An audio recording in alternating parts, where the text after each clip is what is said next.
ہر شخص کے حصے میں میرے نبی پاک نے عزت لکھی، ہر شخص کے حصے میں رسول پاک نے وقار. رشتوں کو حضور نے اتنا مضبوط کر دیا، اتنا مضبوط کر دیا کہ رشتے رشتے نہیں درد بن گئے. ماں کا نام آتا ہے تو آنکھوں میں آنسو آ جاتے ہیں نا، ماں کا نام آتا ہے تو دل تڑپتا ہے نا.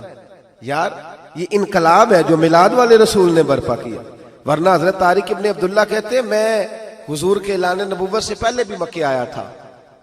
آپ فرماتے میں نے ایک بوڑھی عورت کو، ایک نوجوان کو گلے میں رسی ڈال کے گھسیٹ کے لے جاتے دیکھا تو میں نے اس سے کہا کہ یہ کیا کر رہے ہو، کون ہے یہ بی بی، کیا مسئلہ ہے؟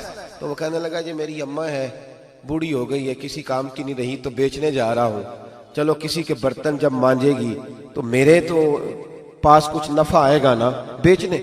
یہ داستانیں نہیں. ابھی بھی جن لوگوں کی طبیعت سخت ہوتی ہے وہ قتل نہیں کر دیتے ماں باپ کو. واقعہ سنے نا آپ نے کہ ابا میرے نام زمین نہیں کر رہا تو مار دیا. جب کلیجے سخت ہوتے ہیں تو کام ہو جاتا ہے. ایک طرف وہ منظر تھا اور ایک طرف یہ منظر ہے کہ حضرت حلیمہ سعدیہ رضی اللہ تعالی عنہ، ان کا نام نہیں ہے حضرت حلیمہ کا مسلم شریف میں، وہ امام زرقانی نے لکھا ہے، ورنہ مسلم نے یہ روایت اپنے اصل انداز میں موجود ہے. حضرت ابو ہریرہ رضی اللہ تعالیٰ عنہ فرماتے ہیں کہ جناب حلیمہ بوڑھی عورت، سادی عورت. اگر آپ کبھی معاشرتی لحاظ سے حضرت حلیمہ کا انداز دیکھیں گے نا، توجہ ہے میری بات پر، سمجھ آ رہی ہے آپ حضرات کو؟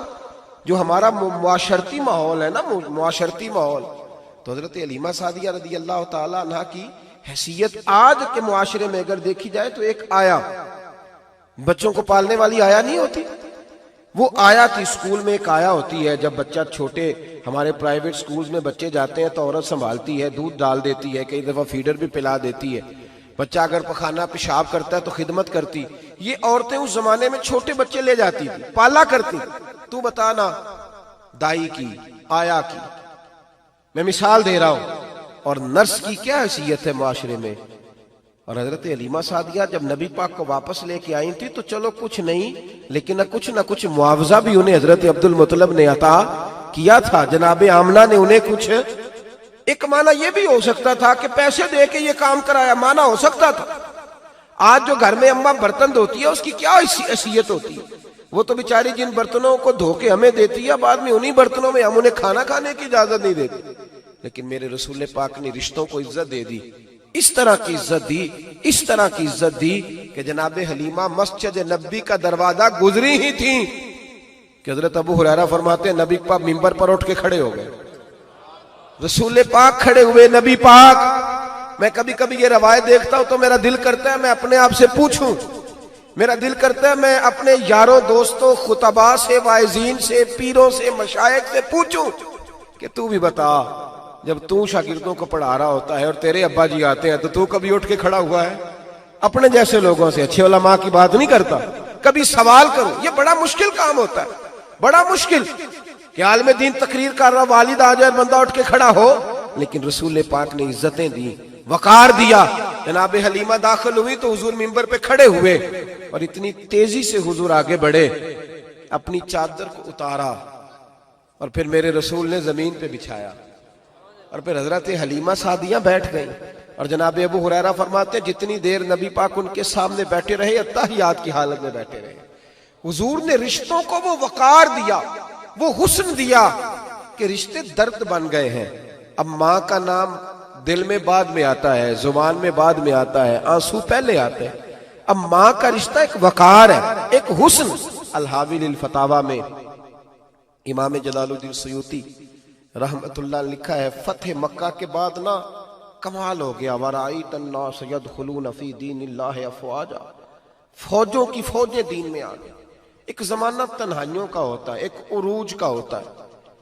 عروج کے زمانے میں بڑے تعلق، بڑے رش، بڑی باتیں.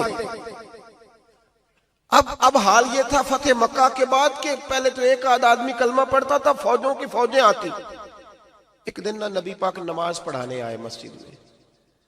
میرے نبی پاک صلی اللہ علیہ وسلم جب مسجد میں آئے تو مسجد کھچا کھچ بھری ہوئی، گلیاں بھی بھری، 10,000 کے قریب لوگ مدینے میں جمع ہیں حضور کے پیچھے نماز پڑھنے کے لیے. پڑھیے صلی اللہ علیہ وسلم. نبی پاک صلی اللہ علیہ وسلم تشریف لائے نا، جیسے ہی مسجد میں داخل ہوئے تو 10,000 کا مجمع اٹھ کے کھڑا ہو گیا.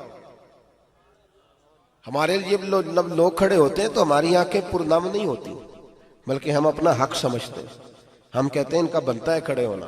حالانکہ بھائی دنیا سب کے لیے کھڑی نہیں ہوتی. جب کوئی کھڑا ہونا تو نظر جھک جانی چاہیے اور تیرے دل میں خیال آنا چاہیے کہ یا اللہ مجھ پہ رحم ہی رکھنا، اے اللہ میری پردہ پوشی کرنا، یا اللہ یہ تیری دی ہوئی عزت ہے، مہربانی کر خفیہ تدبیر سے محفوظ فرما. کہ ہمیں احساس نہیں ہوتا الا ماشاءاللہ. اللہ کے محبوب داخل ہوئے تو 10,000 کا مجمع کھڑا ہو گیا. 10,000 آدمی کھڑا ہو تو ایک کیف بنتا ہے. تو میرے جیسا آدمی تو ویس کوٹ سیدھی کرنے لگ جاتا ہے نا کہ بڑی شان ہے جناب، کالر ٹھیک کر لو، دستار سیدھی کر لو، کیا بات. اتنے لوگ بھی کبھی کسی کے گاڑی کے پیچھے بھاگے. لیکن نبی پاک کا انداز کیا تھا؟ رسول پاک کی آنکھوں میں آنسو آ گئے.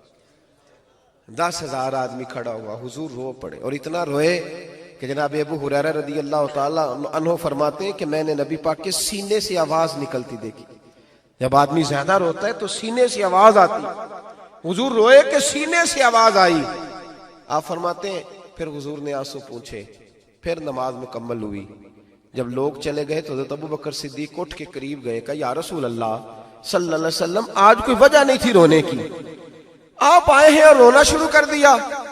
تو میرے محبوب فرمانے لگے آج جب میں نے اپنی وہ شانیں دیکھی، وہ مقام دیکھا تو مجھے اپنی اماں کی یاد آ گئی.